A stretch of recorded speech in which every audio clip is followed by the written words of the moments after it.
Ladies and gentlemen, welcome to night 3. We are progressing quite swiftly through the 2024 World Grand Prix as we reach the round of 16 today. And I have absolutely no idea how we've played half as many matches and managed to get started 25 minutes later on the Fallout. It makes very little sense to me. The math doesn't quite add up. Dan Simpson here again for the Fallout Bar, joined once again by Cowan Evans, and tonight a lovely flashback to the Fallout Bar for Mr. Jack Gobby Garwood. Gentlemen, how are we? He's back. He is back, the OG of the Fallout Bar. Tell it's been a while. I forgot to set half the things up. I'll be honest, part of the delay was my fault. Do you know why? Because I took the extension lead that keeps my desk together to York with me, and I've only just plugged it back in. Oh, you've not been busy since the weekend, have you? I've been very busy. That's the problem. Cowan, how are things over in Wales? Are you well? Oh, very, very good. We're all in a celebratory mood tonight, I think, after an unexpected win. Well, unexpected, yeah, probably unexpected for the Ferret in the final game of the night. It's, I don't mind getting my predictions wrong if it means the Welshman wins. Yeah, I think that's pretty much exactly what you said last night, and it's certainly come up all roses, I think, for you this evening. Busy in the chat room already. We've got a few in. John Shelty are in, as is member Bob. Bob's got member privileges. If you are watching along, folks, please, Fallout Bar is only the show it is because you get stuck in the chat room. We will talk through this evening's games. Please get stuck in the chat room and give us your opinions as well. We've got some interviews because Phil Barrs, our man in the venue, has been talking to players after they have won, and we'll also get down to some. You're allowed to speak to all 4 of them tonight. Well, we've definitely got 3 so far, and I don't think that this evening's final will buy him off. I think we'll be okay. We did manage to get interviews from most players. I'm just not sure all of them were ours. We did.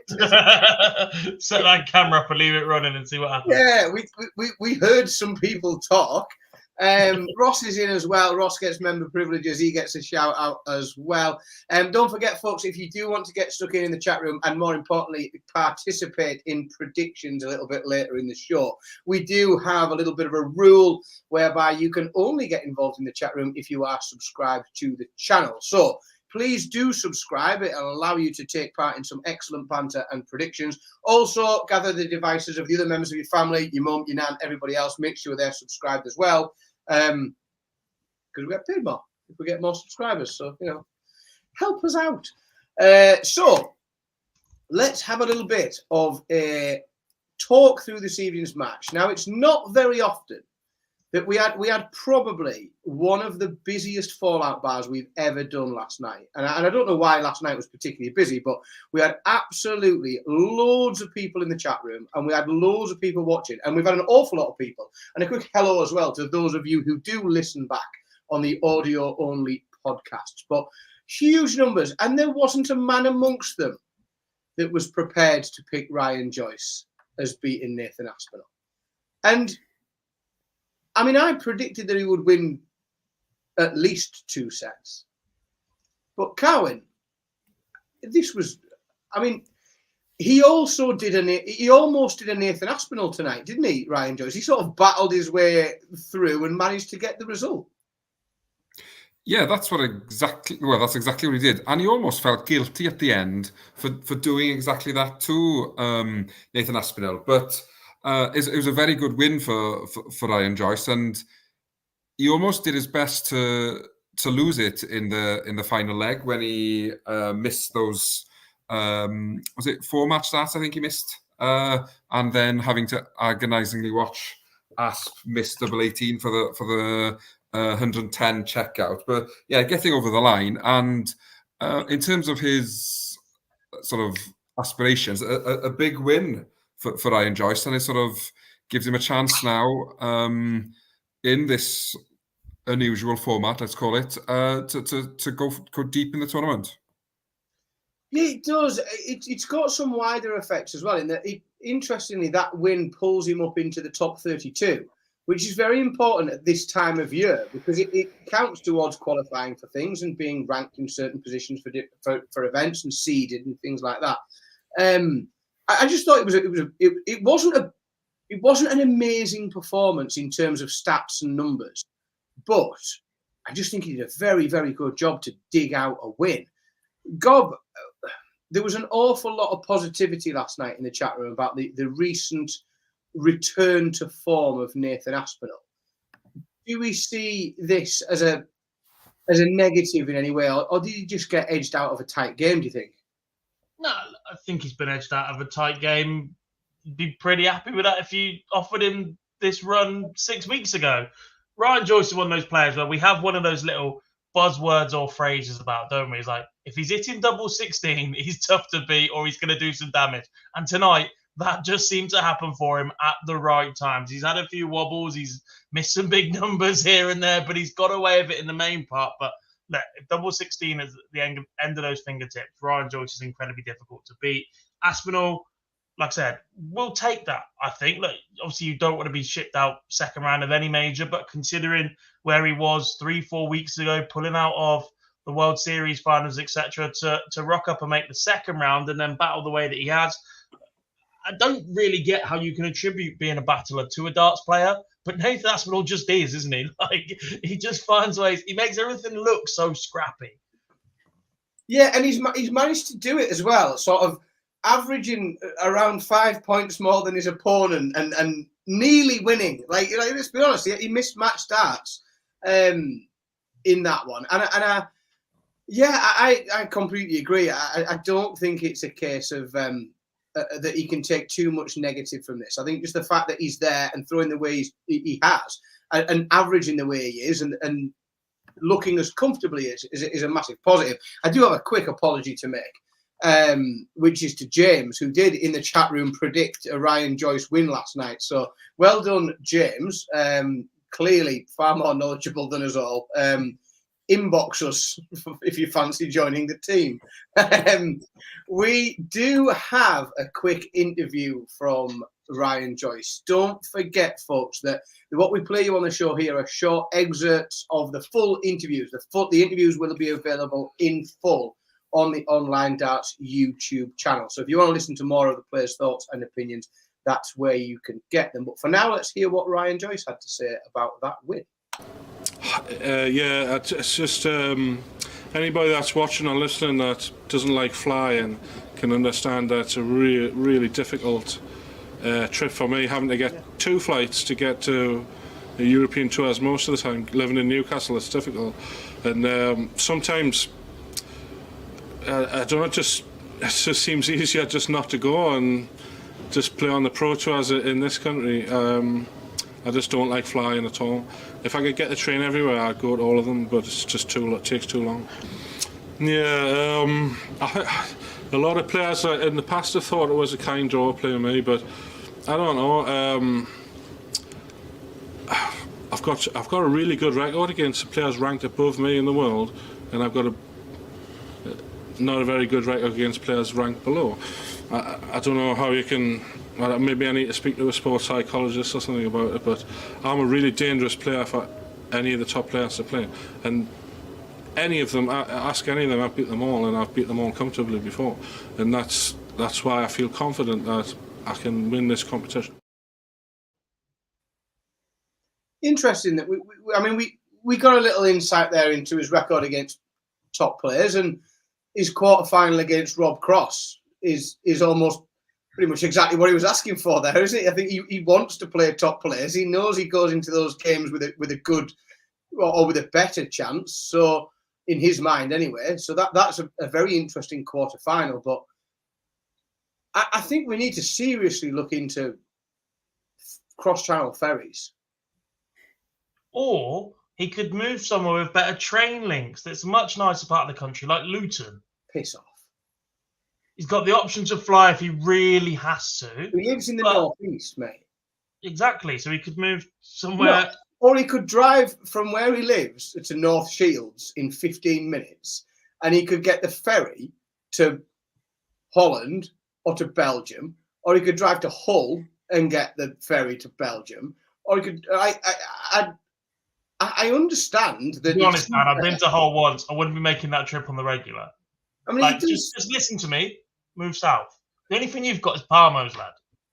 we do have Palmos, Yeah. and very, very, very affordable housing.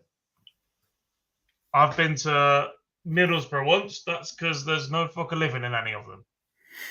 If I could pick my house up with a crane and drop it where Phil Bars lives, it'd be worth about £3 million. Quite big time. It's not that. It's worth piss all up here. It's just that the house prices are so cheap. And no, I mean, While we're on this random tangent, would anybody like to guess which soft drink beverage Dan went and bought a multi-pack of whilst we were in York at the weekend?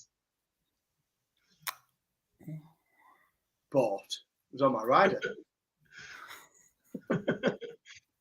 Dan Pellegrino strikes in public. Absolutely. Right. We've heard from Ryan Joyce. We've discussed cross-channel ferries. That's probably a conversation for the live lounge. We can talk about how we can get Ryan Joyce to Europe a little bit more. Game 2 this evening, I think. So again, another one that we did to death. The chat room was really, really involved last night in this one. And it was the game that it split the chat room 50-50. We had loads of involvement. And it was, you remember, Cowan, it was almost 50-50 where people thought this one was going to go.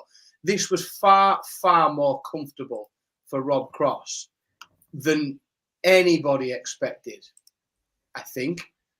Go. Did this one surprise you? We know the betting odds were a bit tight on this, but really, he's the world number 4. Should it be a surprise? With his record in this tournament, yes. Did the fact that Rob Cross got over the line surprise me? No. Did the fact that he did it in 4 sets surprise me? Yes. I was looking at this being 4.5 sets, guaranteed banker. Thanks for coming. This one's going tight. Rob Cross loses in scrappy affairs. Schindler's playing some lovely stuff. What you're guaranteed in this one is all 5 sets. What then didn't happen is we get all 5 sets. And part of that is because Martin Schindler forgot you need to win 3 sets to win a set and decided to go 2-0 up in the 3rd set and then bomb out completely. And I'm still not sure how Rob Cross managed to turn that around in a format that, for some reason, someone who is so assured on particular doubles, i.e. double 18, which was magnificent for him at times tonight, the amount of 1-5-6s to start was superb from Rob Cross, just cannot string it together for long enough to put a decent run into this tournament, usually. Yeah, I thought it was a pretty odd game. The scoreline doesn't reflect, Carwin, the fact that Martin Schindler was 66% on his doubles. You shouldn't be doubling that well in this format and getting beat 3-1. It's a bit odd, isn't it? Yeah, it was one of those where he had pretty much the perfect set. And then for the other 3 sets, he wasn't good enough. Yeah, I know we went 2-0 up in the 3rd set, and you think, oh, win that one, and then it's your game to lose. But yeah, he was either on it or miles off it. There wasn't that middle of the middle of the field, middle of the ground. I can't remember what the saying is now. Middle of the road, that's it. Yeah, I live in Wales. We don't have roads. We deal in fields. I live in West Wales, I should say. Sorry, not stereotyping all of Wales with fields. Yeah. Middle of the road, yeah. Yeah, sorry, Wales.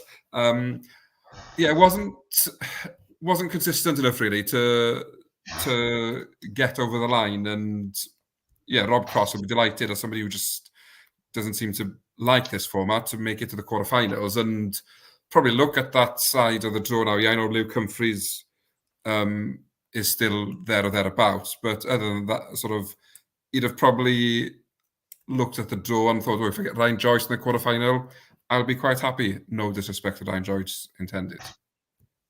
Yeah, before we talk any more about that, let's hear from Rob Cross and see what he had to say about that.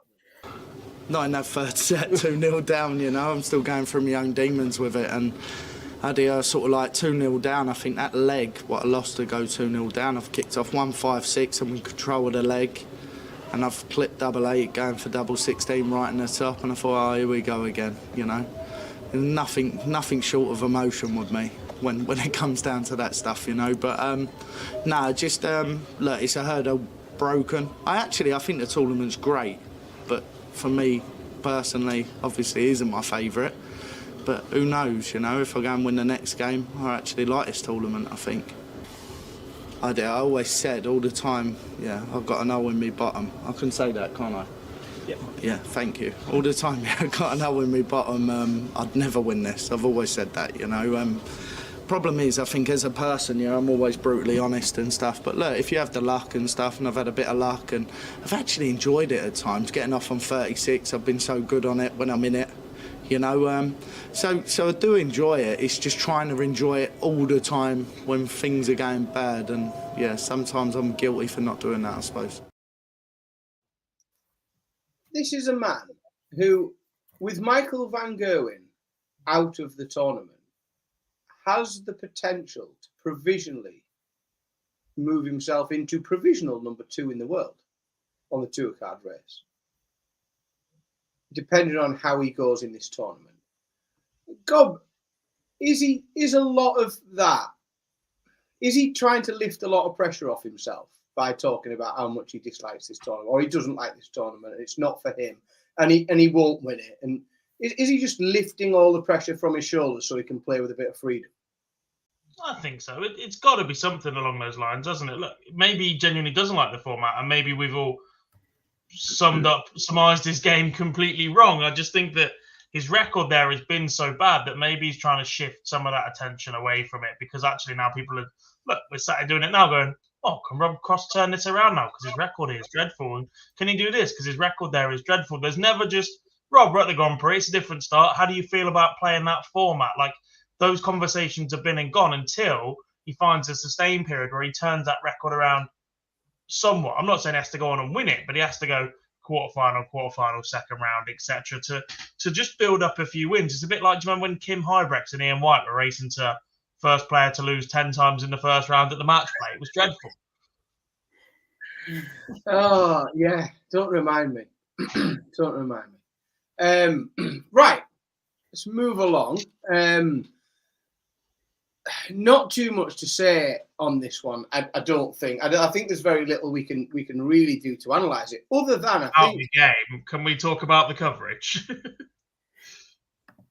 Yeah, let's do that first. Cowan. A match head-to-head that is 5-1 and becomes 6-1 on the night is not a new fucking rivalry. Can we just get that straight, please, Sky? Whoever made that promo has been watching my day job on YouTube far too much. Yeah, Cowan, this, as we all know, was one of the biggest rivalries in darts. We've all been excited all day about this one. If you watch Sky, good Christ, it was a bit much, wasn't it? I think they oddly enough, they managed to, it was almost like they got it the wrong way around, because they did an absolutely superb promotion package of building up Johnny Clayton for that last match in a game that I thought was pretty 50-50. If anything, Ross Smith was the favourite. But they did some brilliant build-up work on Johnny Clayton. And I think you could have done far more to do, well, he's the world number 1. Let's just generally promote him as the world number 1. Like, or Gary Anderson will come for you. But on top of that, there was a story in the last game, you know, where one keeps getting the better of the other on a big stage, and like they could have done something. It felt like they were just reaching for something that wasn't there. Yeah, desperation, isn't it? They've probably seen Gary Anderson's interview and thought, "Oh bloody hell, we need to Luke make something out of it." Sorry, Luke hasn't, by the way. Doesn't see it. No. But Sky saw it and thought, "Oh, we've got to big up Luke Humphries' next game. He's world number 1. He's world champion. Yeah, let's make a rivalry out of a game he's dominated." I think between us, Dan, last night on the Fallout Bar, we predicted Petrescu will get 3 legs. That's how much of a rivalry we saw this game as being. And yes, I know we did win a set, but come on, if that's the best you can do. It's even more disrespectful to Luke Humphries than actually featuring him as the world number 1 and the world champion. Well, that's what I was going to come to you with next, Cop, is that have Sky, I mean, it genuinely felt like that they were almost trolling Gary Anderson at points tonight, Sky, because obviously that Gary Anderson interview Sky will be well aware of. And then the following day, they've decided rather than elevate the world number one and world champion, is to sort of build him into elevate the German number 3 to a parallel where he's got a rivalry with the best player on the planet. Yeah, solid, great move.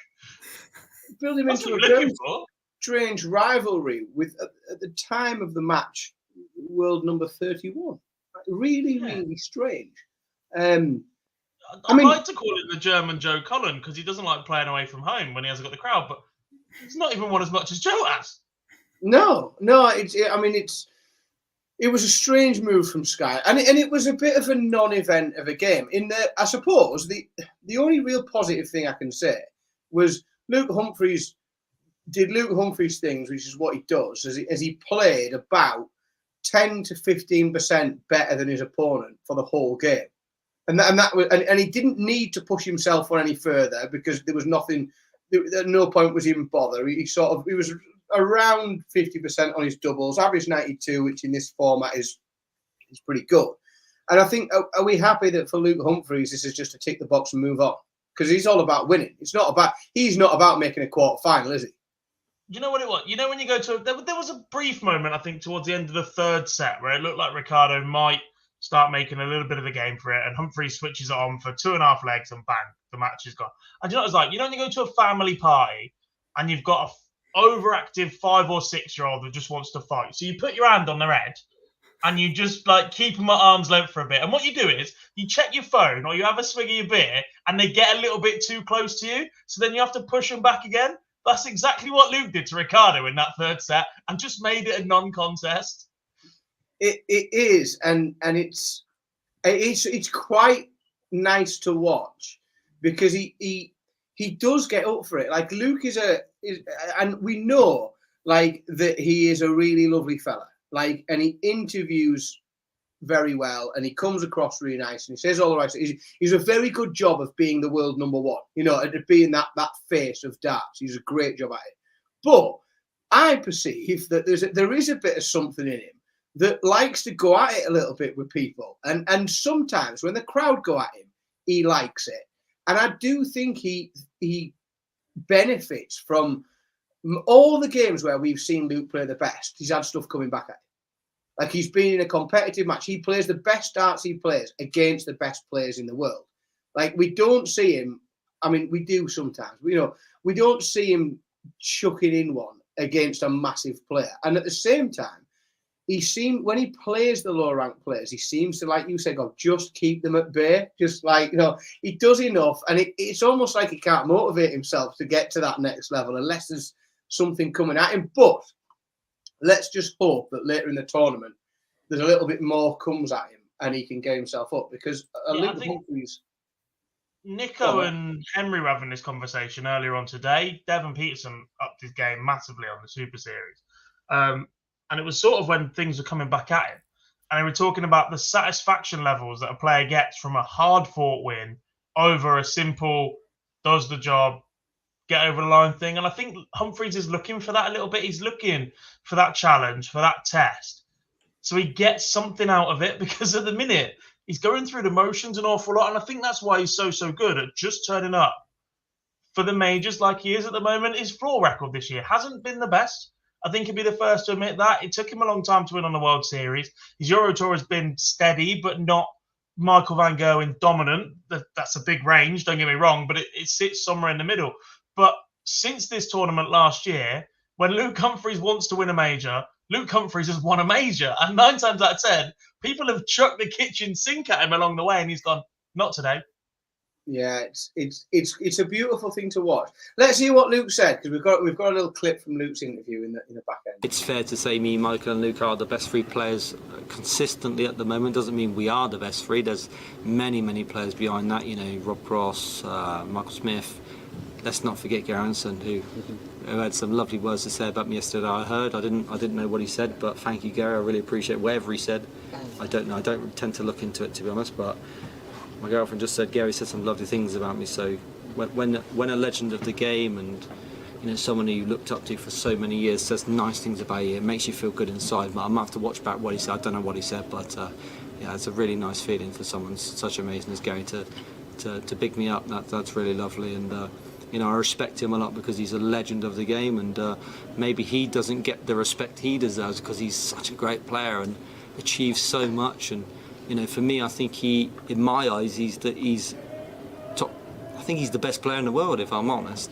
If I'm being honest, yeah, I think easy for me to sit here and say I am, but I think if you're going on stats and potential, I think Gary Anderson's the best player in the world right now. But I'll do my best to hopefully I meet him in the final because that'd be a dream for me.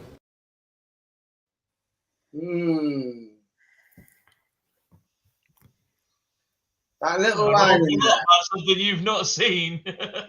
That little line in there.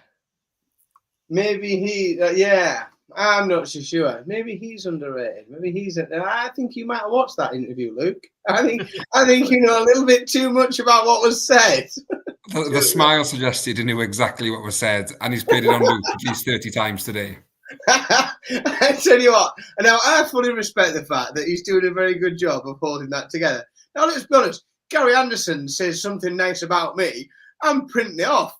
I'm printing it on my fridge. Exactly. I'm having Someone asked me for an autograph today. Do you know how many people I've told that already? I'm having it put on it. Someone asked you for an autograph? Yeah. Wow.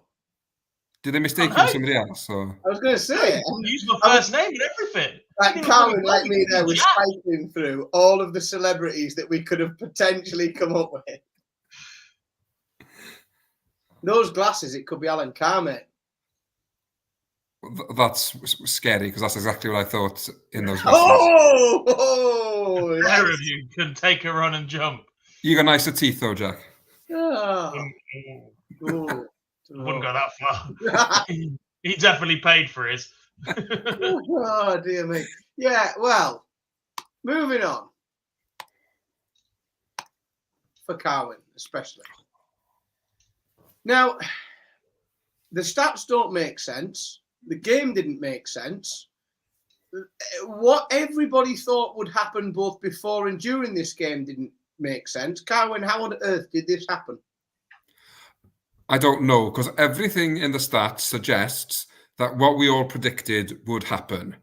If you looked at the stats without knowing the score, you would guess that Ross Smith, well, if you avoid the double percentages, you would believe that Ross Smith won this game 3-1.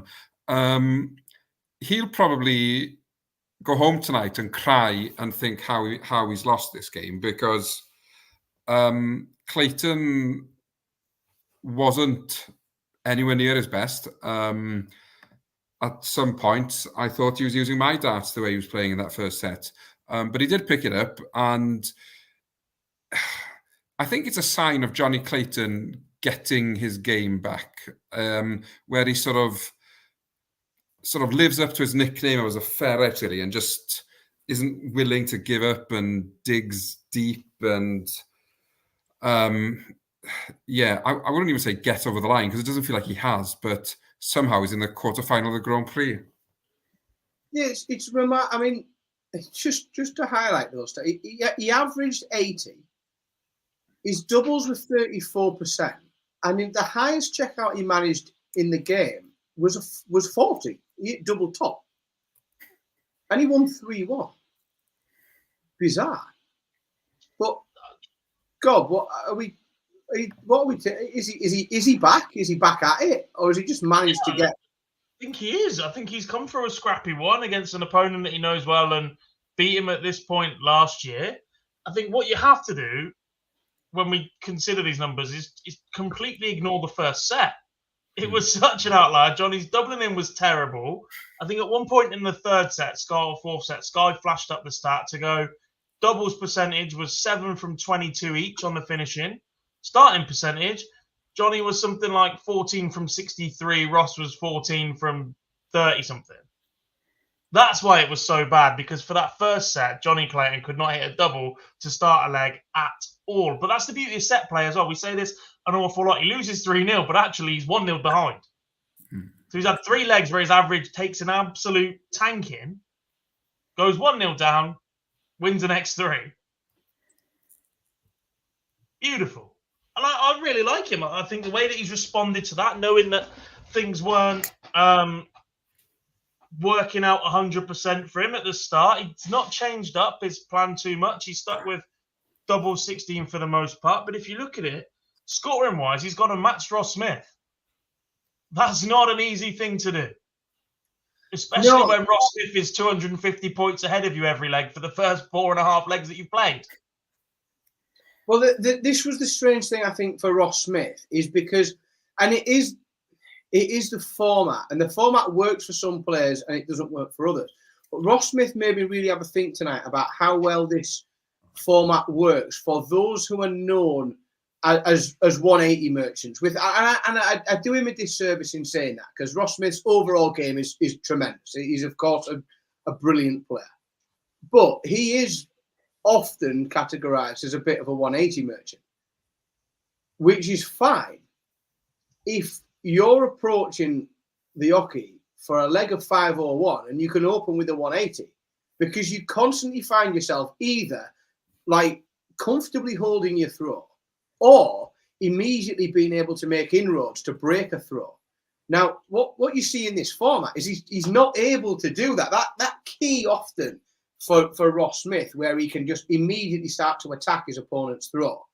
He hasn't got that here, and it stutters a little bit. And the 180s, while the 180s still come, he only found 4 in that game tonight over 4 sets, but which was the same as Johnny Clayton. But while he only threw 4, when they do come, they come sort of midway through a leg where he's already behind, and it sort of might catch him back up a little bit, and it just doesn't allow him to make the inroads that it does everywhere else, does it?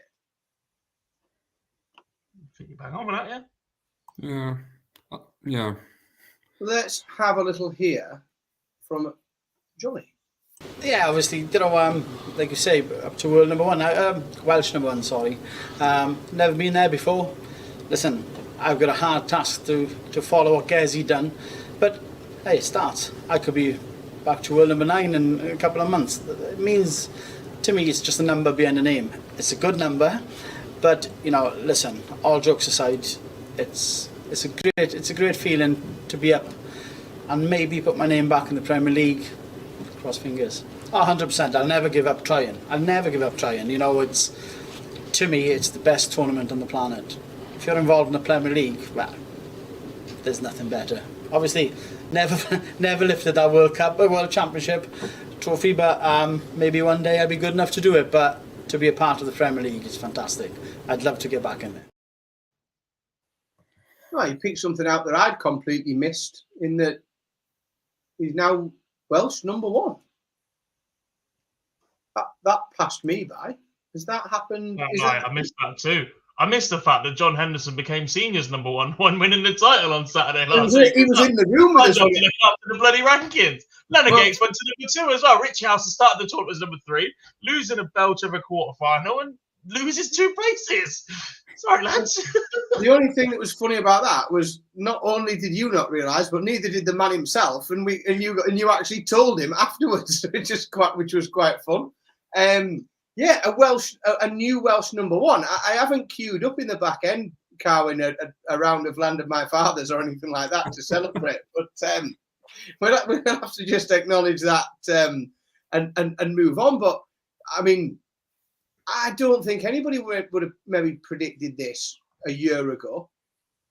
No, and I hope he doesn't dwell on the fact either, because we've seen him when playing in the World Cup of Darts. It takes time for him to get into the tournament and stuff. And I hope he does what he says, and that it's just a number behind the name, and that he just continues being Johnny Clayton. As in, I think the best thing about Johnny is the way he plays when he's maybe a bit of an underdog and when he's not a strong favourite. So as long as he doesn't sort of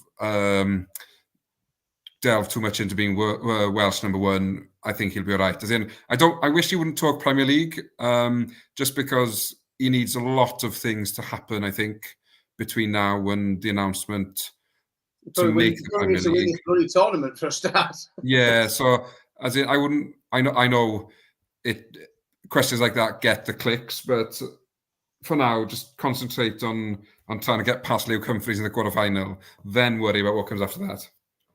Yeah, I'm not. See, I'm not as upset about that, simply because I think that when you've been there, as he has, you sort of have the right to, like, Johnny Clayton can mention the Premier for me, and everyone's to their own. Johnny Clayton can mention the Premier League whenever he wants, because I think he's earned the right to do so. If you win that event and make 2 semi-finals, you can talk about the Premier League whenever you fancy for me. But I agree. Go on. And then get dropped, by the way. Well, yeah, exactly. So I think he's earned the right to bring that up whenever he fancies. But I do agree as well. Under the current format, with all of the other players in the mix, he's going to have to do something monstrous and rather unexpected in order to secure a spot, certainly for next year's tournament. Right. We shall move on to tomorrow, or a minute's time, because we're 1 minute to midnight. We will move on to tomorrow. Don't forget, folks, in the chat room, we would love to see your predictions and get them up on the screen. We are playing the same format as tonight, which is the first to 3 sets. And we open, according to what I'm looking at now, card subject to change, with Gary Anderson against Mike Dedeker. I shall come to you first, Cobb. Any surprises, you think, in store at this one? No. Gary wins 3-0. Oh, that's wide. I was super impressed with him the other day. Been super impressed with him, full stop. And I think this is the tournament that he's putting it all together for us in front of the cameras. I like Mike. I think he's been brilliant. I think Mike's big weapon is his 180 hitting. And as we discussed with Ross Smith earlier, if you're not in, you don't get the chance to use that 180 hitting. Carwyn, how do we think Gary Anderson will fare against Belgium's number 1? I think number 2. I think Gary wins, but I don't know. I think he might get a bit scrappy, and maybe he won't be as prolific as he was the night before, because the opponent won't be giving as much back. A bit like Luke Humphries in a sense, where unless it's being chucked at him fully, he won't really get up for it. So I'm going to go 3-2, Gary. I think, but I think he wins the decider 3-0 in legs. Height. What do I think? I think Mike Dedeker will win 1 set. Gary Anderson. You had me there for a minute. And Gary Anderson will win 3. I think it's a fairly dominant Gary Anderson performance, but I just think in this format, if you have a leg or 2 where you don't get in, and Mike Dedeker, he's no mug, and I just think he'll manage to get a set off Gary. Let's have a quick look in the chat room. Joe has got Gando winning 3-1, as has Harry, so has Daz, so has Patrick, so has James. It's a fairly conclusive analysis in the chat room. Ross, with his member privileges, has got 3-1 Anderson and a great interview afterwards. We shall see, and we'll have it on the Fallout show tomorrow. And Maliki has also gone 3-1 Gano. So I think that's the first time we've ever had not just a complete sweep in the chat room of who will win, but an absolute clean sweep of exactly what the score will be as well. Very impressive stuff. So I think we're all quickly moving our way to our preferred bookmaker for a 3-1 Gary Anderson victory. Now, this is one that I have been looking forward to having you two predict against each other, because we've got the world's only James Wade. No, that's cruel, isn't it? I shouldn't say that. James Wade against the entire nation of Wales. Carwyn, I'll let you go first here. Well, I think now that he's been demoted to Wales number 2, it'll really affect Gerwyn Price's mentality and how he approaches the game. No, this could be a great battle for all the wrong reasons, where you've got two players who probably don't want to be there, fighting not to make a quarter-final. Never in the history of darts have two people in a round of 16 on the telly giving less of a toss. Remember that game at the Olympics in the badminton the other year when no one wanted to play the top seed? So they're just chucking it up and playing to lose. No, you hit the double. No, you hit the double.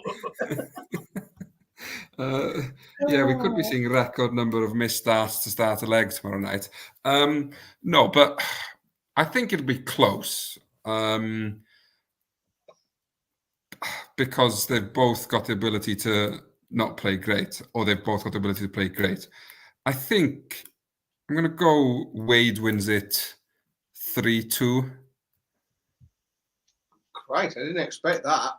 Well, I didn't say Johnny was going to win, and he's won. So I'm hoping the psychology works again. I thought as soon as he slipped from Welsh number 1, you just dismissed him. He's just gone now. He's gone. Yeah, he's finished. This lowly Welsh dart player that's not top of the rankings now. Andy chucking Woody away in Toy Story. I don't want to play with you anymore. You're no longer my favourite toy.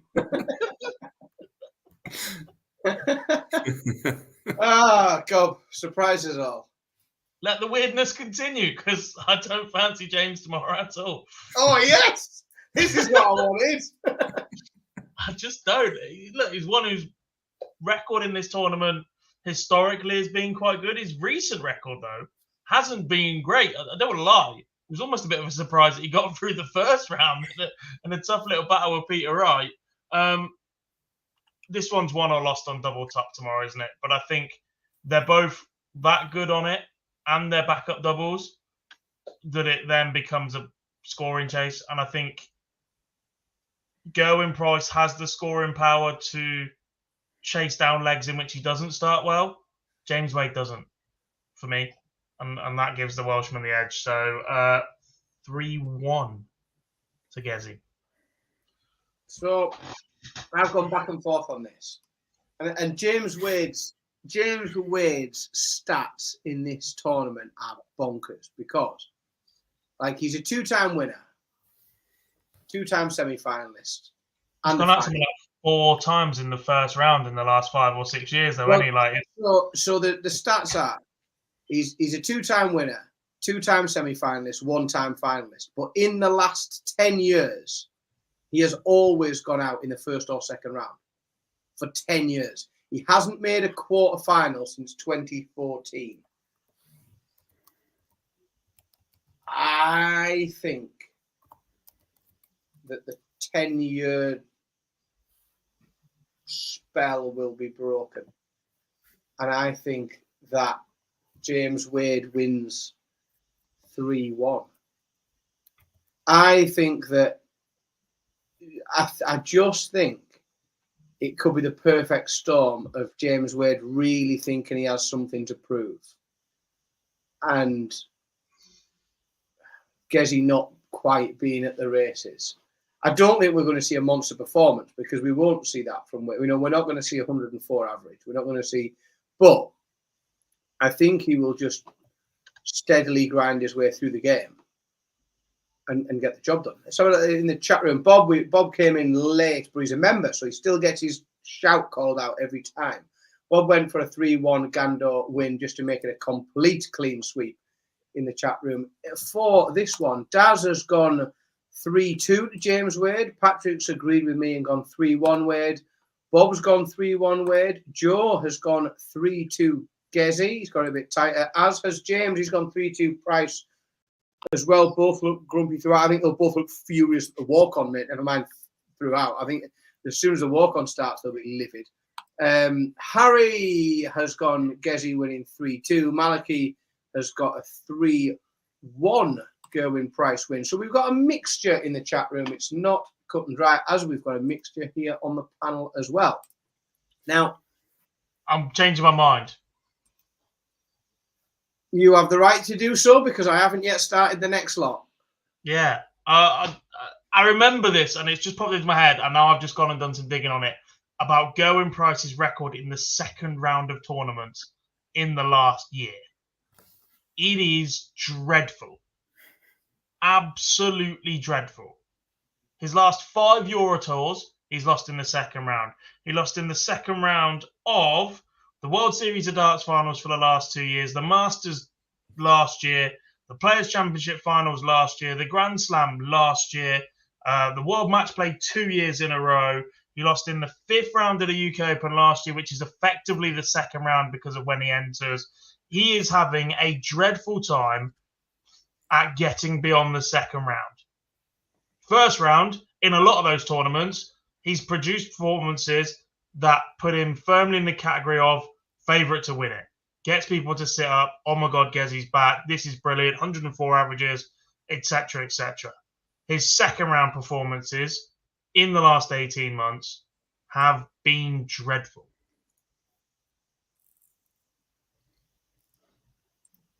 Fair enough.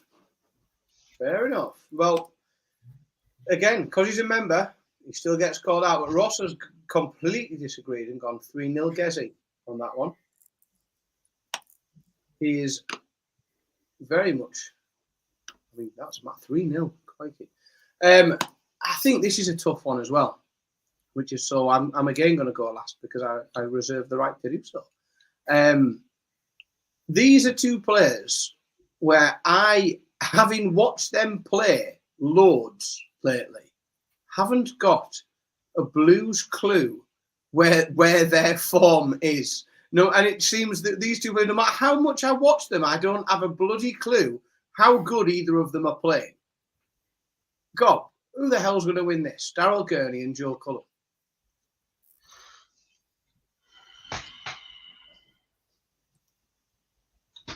Heads. Yeah, not a clue. I mean, that's Absolutely literally where I'm at. I don't know. It's really hard to judge this pair because Joe's form on TV is different to that on the floor. His floor record has been abysmal. Euro Tour, not the best either, but his general record on TV is much, much better than what it is on the floor, especially of late. Gurney is consistently getting back, not all the way to the level that saw him go to world number 3 and win multiple majors, but there have been glimpses and there have been showings from Daryl Gurney. But every time he gets into a position to prove that and kick on that little bit more, he seems to have faltered recently. I'm still waiting for Gurney to burst into the top 16, the top 10, the top 8, as he has done with a bit of swagger and go, right, I'm here, I'm back. And it's just not clicked for him at the right time, whether that be draws, opponents, etc. I'm going to say Cullen, but I'm going to say 3-2. Carwin. I think prior to this tournament, I'd have probably thought Gurney edges it because he's in a better place with how his darts are going. Because he whitewashed MVG, I now fully expect him to have a mare. So Cullen wins 3-1. I just think had he scraped past MVG, it'd have felt like a bigger win. The fact that he made it look so easy, I just don't think that's gonna help him in the way he probably needs helping to get through. So Cullen 3-1. I do think it's an incredibly difficult game to pick.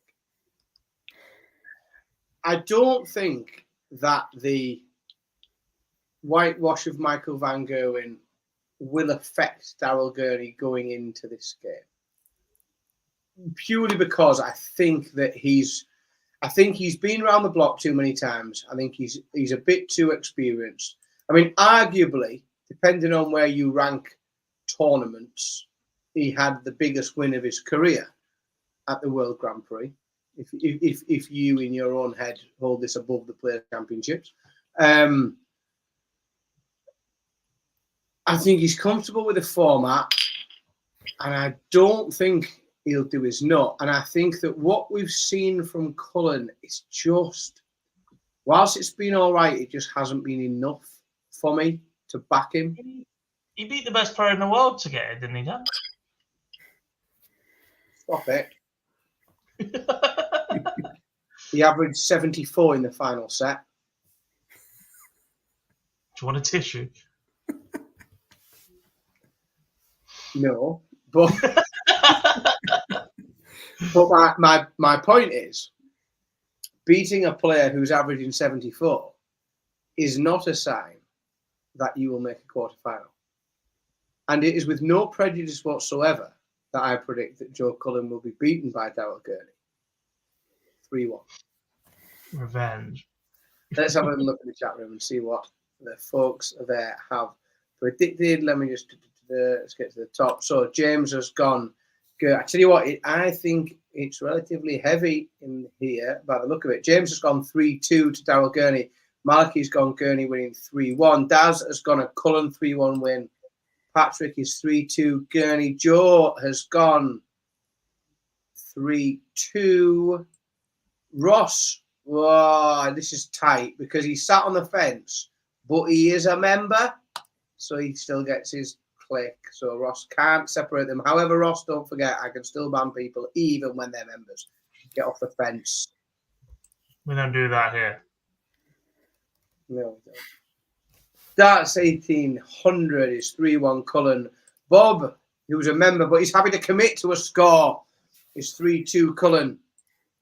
Harry's 3-1. Can't remember who we beat. Don't, because he'll pull the plug. He'll be watching backstage somewhere. He'll cut us off if we dig in too deep. Right, final game. Last one to predict. And again, if you had your coin out for the last one, in my opinion, you should get your coin out again. Who went first last time? I think I did, but I'm happy to do it again if you need me to. No, we'll give it to Carwin. He didn't get to go first last time. Carwin. Yeah, this is Dimitri Vandenberg. yeah. If I could sit on the fence, this would probably be the game to sit on. Sit there You with can, Ross. you just do it. Yeah, Ross I'm is not going. going I'm not going to sit on the fence. Don't worry about that. I just think this is probably a prediction based on my preference of individual, as opposed to any research done prior to the prediction. I think Chisnell wins. I think he wins quite comfortably. I think Chisnell goes off the rails tomorrow night. He wins 3-1. Ooh. Oof. Gob. You are wrong. However, with the same logic, I would have gone the same way as you, but it's not based off who I want to win, it's off who will win. And that will be Dimitri Vandenberg.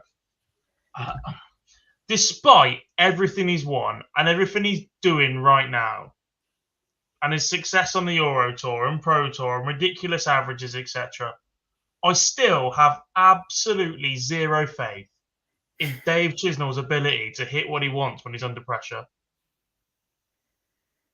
That action is garbage. It should never have won anywhere near the amount it actually has. And the fact he continues to do so to this day, and in quite, what's the word I'm looking for? Quite dominant fashion in the opening round against Cammy. I know he didn't play his best, but to keep doing what Dave Chisnell is doing is ridiculous with the way that he throws a dart. But I think part of that relies on rhythm. Not necessarily a rhythm that we're used to seeing, but getting into a flow. And Dimmy just doesn't allow that, does he? Especially not in this format where he gets even more time to take his time to start legs as well as finish legs and set up everything in between. I thought it was very ironic that he mentioned in his pre-match interview, not last night, night before, no, last night, that he was really looking forward to his game because his opponent has no antics and just gets on with it. how darts should be played. Not lost on me, pal. But yeah, I just think Dimmy does a number on him tomorrow, 3-1. I'll tell you what's lost on me is that we see an interview from James Wade where he criticises people in the darts media talking up people ranked above him that haven't won a major.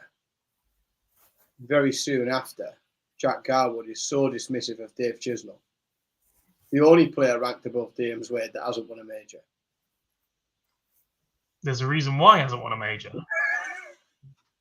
Well, I think that he will come one step closer tomorrow,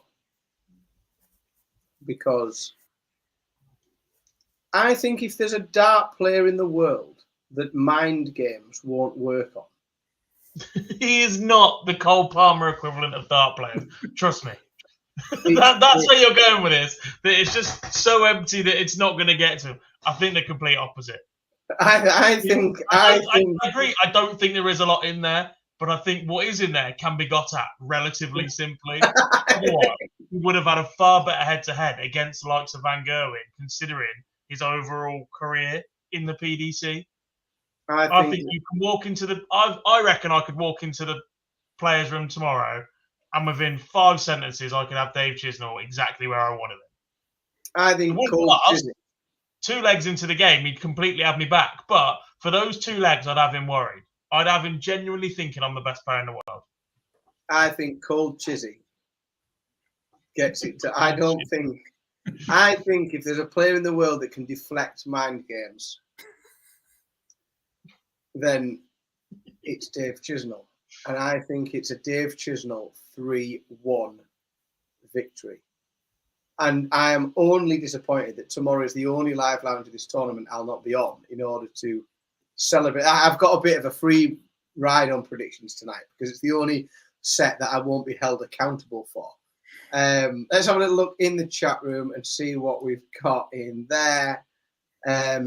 Patrick's got Dimmy 3-2 last leg decider. God, that could be. I tell you what, that could be rough. Like, expect the lads to not be on top form if that's the way they finished the night and landed on the fallout bar tomorrow night. And by lads, that won't be me either, because I'll be on my way back from Wembley. Ross has gone 3-1 to Chisnall. Bob's gone 3-2 to Dimmy. This is definitely split in the chat room. Harry's gone 3-2 Chisnall. Malachy has gone 3-2 Chisnall. Everybody thinks it's going to be close. Daz has gone 3-2 Chizzy. Joe's gone 3-1 Chizzy. James has gone 3-2 Dimitri Vandenberg. It's very much split the chat room, that one. We shall see. Exciting prospect. Right, folks. That pretty much wraps up for the evening. Night 3 of the World Grand Prix Live Lounge. I won't be back tomorrow. Somebody will. Live Lounge? That's a Monday thing. This is the No, Fallout. it's not. It's a Fallout bar. This is what happens 20 past 12.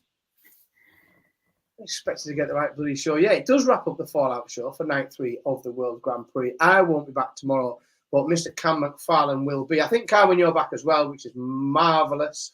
You won't see me, you won't see Jack, but the guys will certainly be able to guide you through everything that happens tomorrow. Thank you, everybody in the chat room. Your predictions and general banter throughout the evening is appreciated as ever. Please don't forget that the interviews you saw snapshots of tonight are available in full on our YouTube channel. Thank you very much to Jack Gobby, Garwood and Carwyn Evans for joining me tonight. I have been Dan Simpson. Thank you very much and good night.